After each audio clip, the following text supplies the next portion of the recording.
Welcome, essential oil enthusiasts. Today, we're delving into the fascinating world of perfume blending using essential oils. One of the key aspects to master in this art is understanding evaporation rates and odor intensities. Let's dive in. Evaporation rates are like the clock ticking on your fragrance. They tell us how quickly a scent will fade away. Picture a scale from 1 to 100, where 1 is a quick vanish and 100 lingers for a long time. Take, for instance, eucalyptus with a swift evaporation rate of 5, or patchouli, which lingers at 100.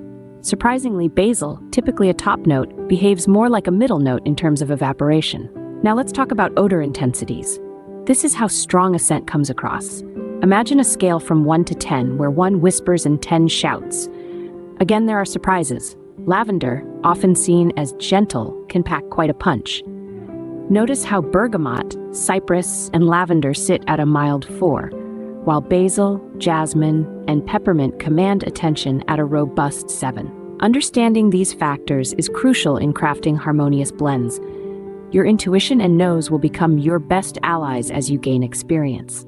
But fear not, for these tables are your trusty companions when starting out.